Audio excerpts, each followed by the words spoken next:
I'm back and we have finished our first night of finals, and things started very similarly to the USA trials about 5 weeks ago, where Gretchen Walsh slammed out the gates with a super fast swim. She didn't replicate her world record performance from the US trials, but she did go the third fastest swim of all time, behind only her own swims from US trials, with a new Olympic record of 55.38. And I had this glimpse of a moment where I thought, hey, the pool is fast. But then we proceeded to some of the other races, and I don't want to say I was let down. I don't think it's a pool issue, but I do think the pressure is getting to the athletes in a way that maybe is not letting them shine as bright as they possibly could, and is making it more about the race and the outcome than solely the time. We did not get a single world record on night one, in a night where, truthfully, we could have seen a number fall. Truthfully, we could have seen the women's 100 fly, and that was actually the closest we got to a world record, with Gretchen Walsh being just 0.2 off her own world record. We could have got a world record in both the men's and women's 400 freestyle, with Arnie Titmus being the current world record holder, and with Lucas Martins threatening the world record at regional meets in Germany just 2-3 months ago. We also could have got a world record in the 4x100 women's, because we've had that world record has just been moved on every major meet from that team. That team is super talented, but did lack a Campbell sister for the first time at a major meet in multiple years. And we could have got a world record on the lead-off, because Molly O'Callaghan is super talented and Sarah Shosham is the world record holder. Neither of them world records went. And lastly, we could have got a world record on the lead-off leg of the men's 4x100, because that's where the world record did come from, back in Doha when Panjan Lee led off in 46.8. He come up a little short leading off in 46.9.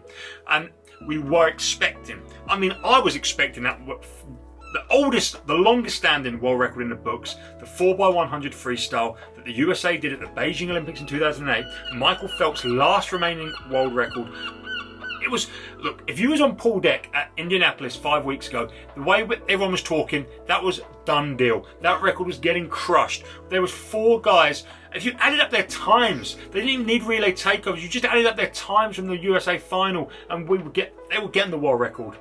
They come up over a second short. They were just slower in all rounds.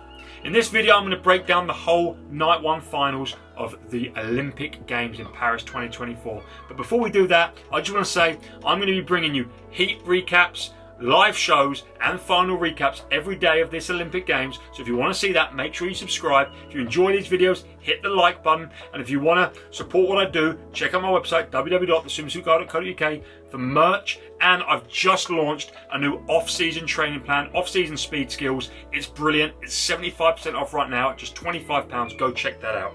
Anyway, let's get to the results, because the women's 100 fly was up first, and outside of Gretchen, a little bit more reserved. Considering we had 3 55s in the semi-finals at US trials, we got just one tonight, which was 55.38 from Gretchen Walsh. It was a very similar swim to what she'd done in the final at US trials, going out in 25.2 and going at 55.3, albeit 0.07 slower. It was an American in second, with Tori Huss going 56.00. She looked really nice on the front end, and I'm hoping she shut down a little bit. I really want to see her push Gretchen in the final, like she did at US trials. And then Zhang Yufei was third, 6.1. Kola, 6.5, tied fourth with Maggie McNeil, the defending Olympic champ. She looked good for the first 10 metres underwater, but she just doesn't look like she has the front end. And 3 years ago, her back end was good enough to come through for the win. I just don't think it's good enough when you're over a second down at 50. Doesn't matter how good your back end is. You're in the whitewash at that point. And Louise Hansen come in 8th with 56.9. The whole field was under 57. That is a strong field. That is a world-class field. And I just hope we get 3 55s at least tomorrow. We got like loads of 55s at the last Olympics, and we got 3 55s at US trials. So, look, I need a world record at some point, and Gretchen Walsh could definitely deliver that. But I would like a few 55s as well, just to show it's a stacked field. And then we had the men's 400 freestyle.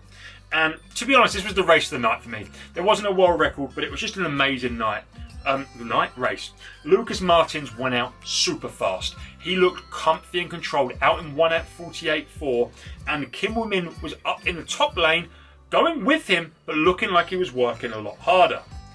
Lucas Martins looked great for 345 metres, and into that last turn he just looked like he was starting to struggle, and Elijah Whittington saw that weakness and started to charge.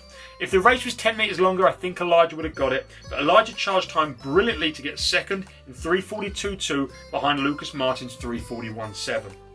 Kim Woo-min, who barely made the final, and people thought he was going to miss earlier during the heats, he come in through for third, just narrowly beating Sam Short by 0.1 and Gui Costa of Brazil, who was fifth in 3:42.7.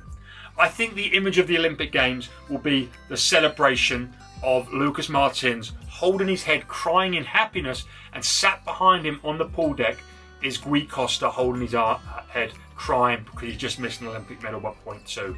He still set a South America's record. It was a brilliant, I think, in fact, just straight up an America's record. It was a brilliant swim by Gui Costa, a PB, a continental record, but still he missed an Olympic medal and he knew that could have been his chance. A powerful image, and one that I think I'm going to make the thumbnail of this video. So it's a beautiful image, but also sad to see what the narrow margins at this Olympic Games mean.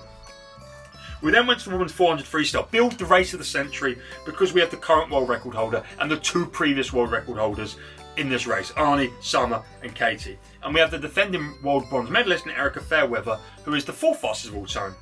And to be honest, I think this race disappointed. People said, hey, it was still a good race and Arnie won. Good on job on Arnie. Like, it was a great swim. But she won from start to finish. Summer looked like she was going to challenge for 200 and then Arnie dropped her. Kate was never in the race. Katie was, she was miles back. This is the first time at a major meet she hasn't gone sub 4 minutes in probably since 2012. So that's sad to see. She still managed to get the bronze ahead of Erica Fairweather, whose PB of 3:59 obviously would have got the bronze.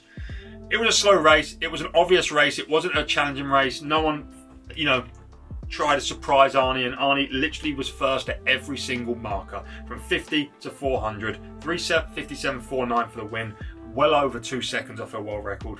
I don't know. I was disappointed by that race personally. And then we had the men's 100 breast semis.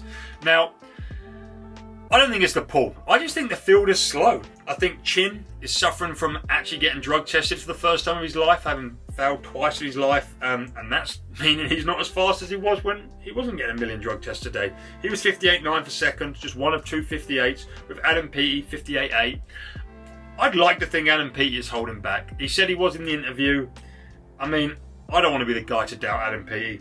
Personally, I was gutted that Ilya Shimanovic didn't make it back. He looked really good for 80 metres and just tied up a bit too much in the last 10 metres, coming in 10th at 59.45. And we are going to have a swim-off between Melvin, I'm a big fan of German Melvin, and Ludovico, the second Italian, 59.38, tied 8th for the swim-off. So it took 59.3 to make this final. Super slow field. It was a super slow field at the American trials as well. I don't think it's a poor issue. I just think the heights when Adam Peaty was at his best was so high, and we're just a far cry away from that right now. And then we had the two relays. And again, no world records, but the kind of relays to break down, we have the overall results, and then we can look at a few splits. Australia were always going to win, but they were pushed close by America and China. In fact, very close by America and China. People thought this would be like a 5-second victory. America set an American record, China set an Asian record for second and third, and it was an Olympic record still by Australia. They went quicker than they did in Tokyo by 0.7. Lead-offs, Molly O'Callaghan 52.2, Chinese Yang Yuoxan 52.4, and Sarah Shosham 52.5.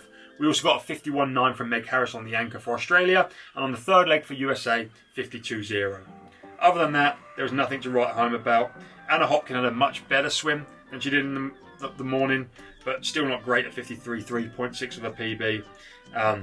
And that brings us to the final race of the night, not including the swim-off, which actually hasn't happened. I'm watching the medal ceremony of the men's 4x1. In the background, there's Juliana, there's Dressel, there's Hunter, and there is Jack Alexi, because they did win. They won in 3:09.2, 1.04 off the world record. And I think there's a couple of small issues. One, they didn't have Jason Lezak, who went 46.0 on that world record swim. So without Lezak and out of draft, they had clear water with 100 to go, and that doesn't help. Secondly, Jack Alexi was 0.6 off his PB on the leader, 47.67. Just not going to cut it if you're going to try and break that world record personally. Chris Giuliano was great to 50, tied up a little bit for 47.3, but did flip in 21.7. Woo!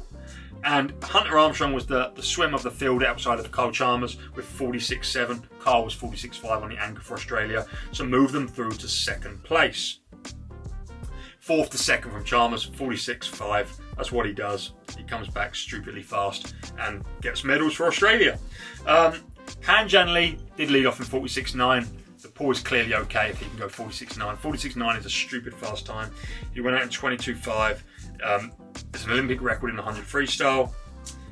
Good stuff. GB in fifth. Nothing to really talk about there. No outrageous splits. And beyond that, no outrageous splits. Dresser was fourth on the. He was the ankle leg. He slipped off the blocks. I didn't see it in real time, but he did. He slipped off the blocks and went 47.5. He would have had to go 46.4 to break the world record, which was always going to be a big ask. There we go. Let me know what you thought of the first night of swimming. I think we're finding the groove. Swimmers are going to relax a little bit, know what's going on, and I think the night is going to get better, or the meet is going to get better. And I think we are going to see world records. I pray we're going to see world records, but I think we surely are. Maybe tomorrow night, maybe the night after. Let me know what you think the first world record to go will be in the comments. Make sure you hit the like button, subscribe to this channel for content all through the Olympics. And again, I've just launched at 75% off an off-season speed skills training program that you can get going with to come back so you're faster than ever for next season. Thanks for watching. See you on the next one. Did you catch any?